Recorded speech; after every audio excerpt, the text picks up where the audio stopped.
Our scripture reading this week comes from Exodus chapter 20, verses 8 through 11.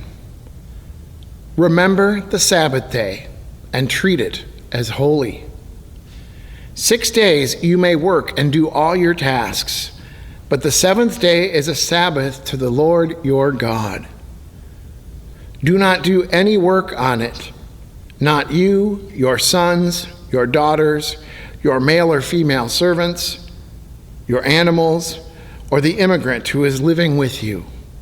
Because the Lord made the heavens and the earth, the sea, and everything that is in them in 6 days, but rested on the seventh day.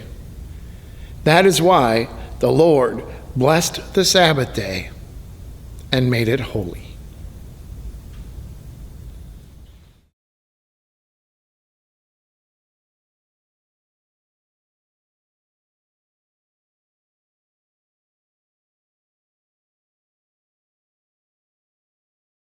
I created this sermon series a month ago, and at that time, I thought it would be a great idea to include a week on Sabbath rest and the idea of honoring your spoons.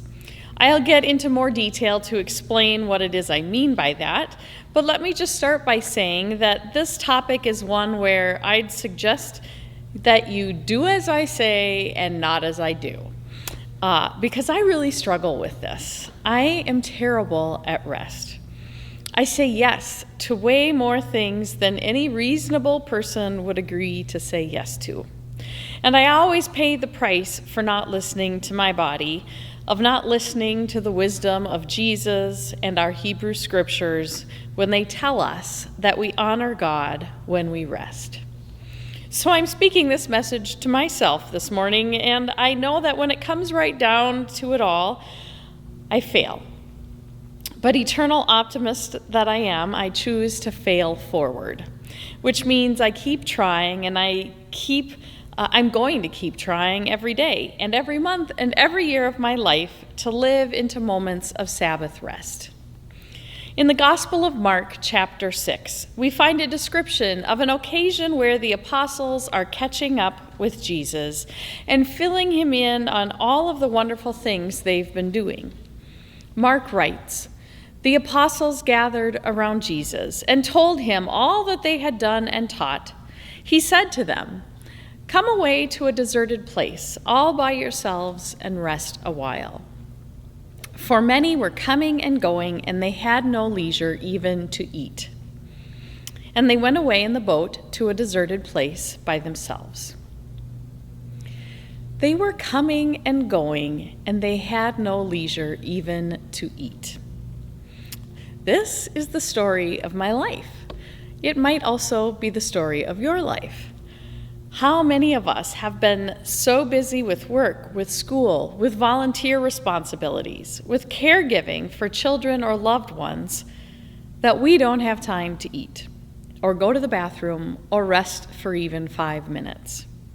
From what I can see, it doesn't exactly get better with retirement. My parents seem to do more now than they did when they were working.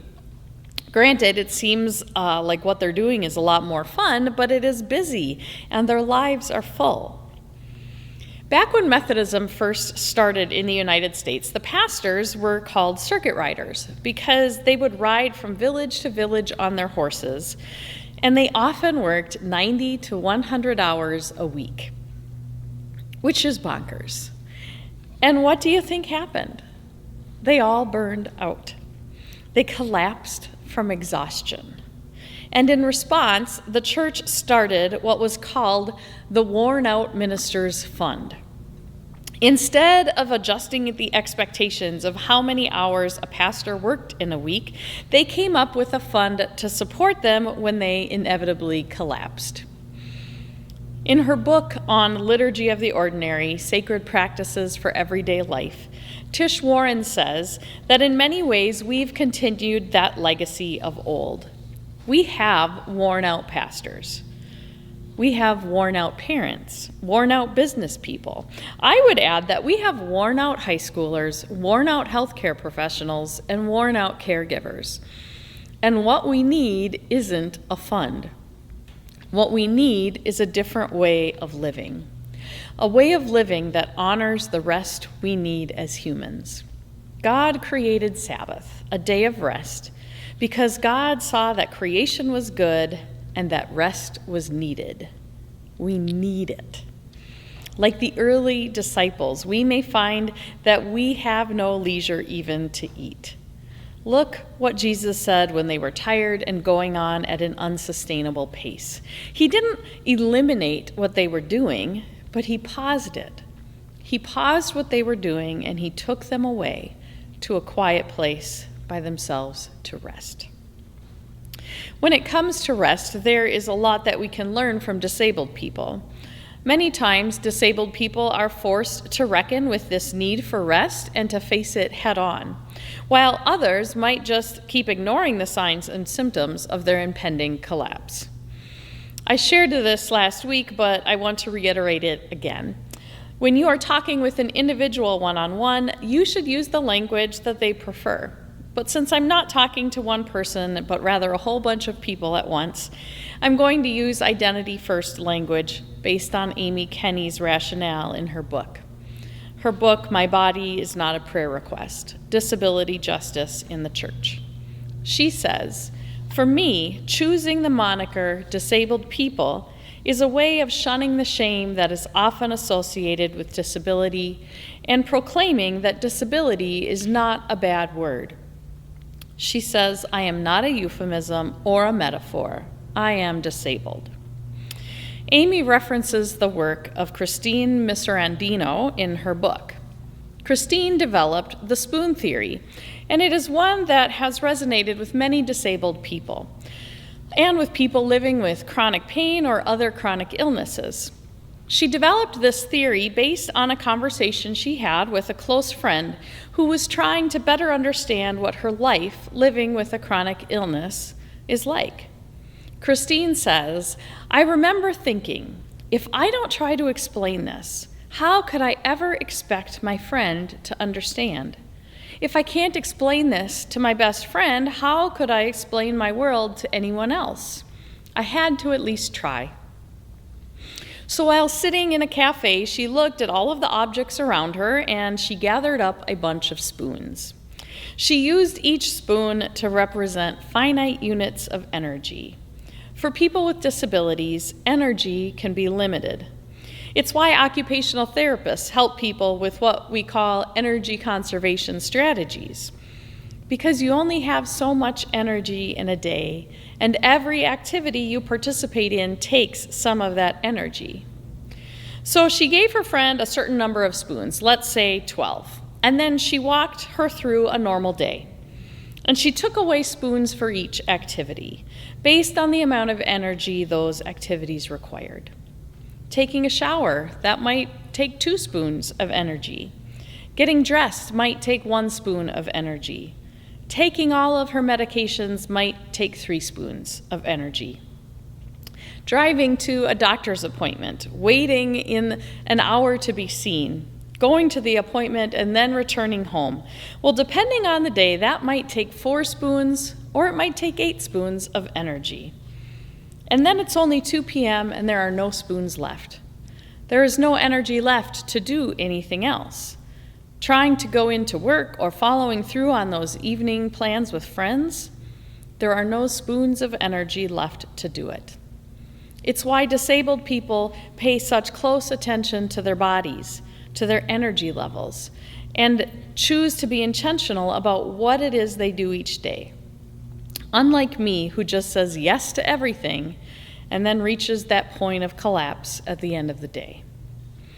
It turns out this use of spoons was a really concrete and practical way for Christine to explain what it's like to live with a chronic illness in a way that her friend could understand. And Christine's story resonated with many people throughout the world. You can find throughout the world support groups and groups on social media of people who call themselves spoonies. They identify with this notion of having a certain number of spoons, and they share ideas with one another about how to manage the number of spoons they have. If they are going to make it through the day and get to participate in the things that matter the most to them, then they have to take care of the spoons they have. They honor their spoons, and they do so much better than me. People with limited spoons take much better care of the energy they have to offer. They are intentional with their choices, and they tend to rest in a way that I seek to replicate in my own life. Now, some of us go through life carrying on at a pace that requires hundreds of spoons to sustain. And when that number is limited by chronic illness or your physical or mental health, it forces a prioritization of activities that would be easier to avoid. The hard part for disabled people is there is no guarantee that because you had 12 spoons yesterday that you are going to have 12 today. Stress levels, pain levels, the amount of sleep you get at night, that can make that number fluctuate from one day to the next. So there is this constant adjustment of how much energy, how many spoons you have on any given day. And each day it requires a negotiation and a reprioritization of what is most important, most meaningful for that day. Amy Kenny says that when she is out of spoons, she crashes. There is no silverware drawer for us. There is no purchasing more spoons by downing a venti iced latte with extra shots of espresso. And there is no borrowing from tomorrow's spoons today. She writes, "It's not like boot camp for spoonies. You can't push past the limits of what you thought was possible, only to discover that you are capable of infinitely more than you imagined. We are not a Gatorade commercial. There is no perceived wall that you can push through with the right number of electrolytes, caffeine, or motivational speeches to get to the other side. There is a wall that slams you in the face, and more often than not, it is closer than it appears." We forget that rest is good for us. She says, "Taking Sabbath is a disabled practice.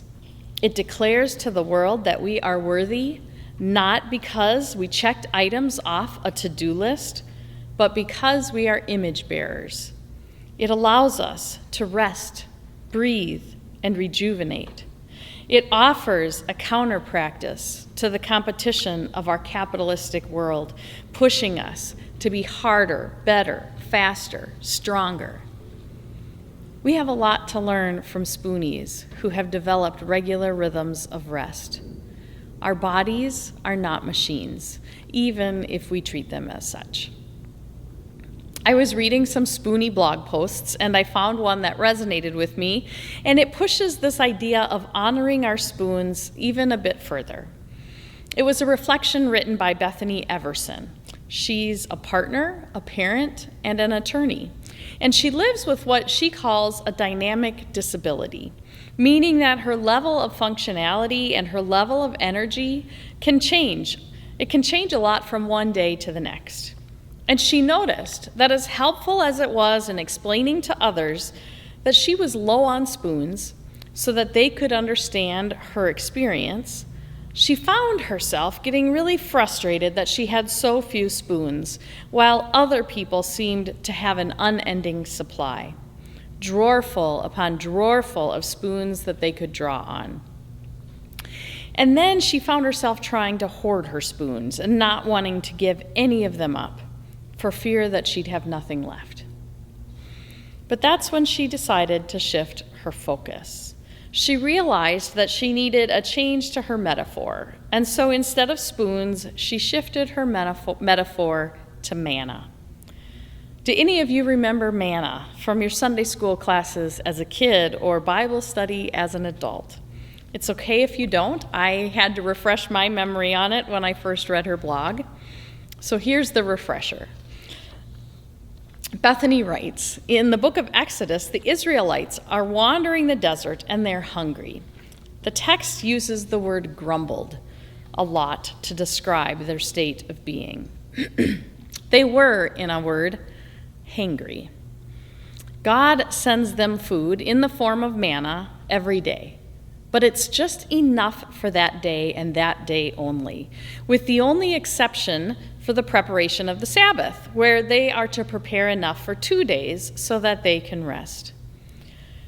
She says, I felt God tell me that my daily energy levels and abilities were actually a gift, an addition, and not a question of subtraction. My life isn't about the daily snatching away of my dwindling number of spoons. Instead, my life is a testament to God's unfailing provision. I never bothered to think about the meaning of, give us this day our daily bread. It was just a rote phrase, something I heard with my ears 1,000 times, but never absorbed the meaning in my heart. In the Bible, God forbids the Israelites from hoarding manna. Instead, they must trust in God's daily deliverance.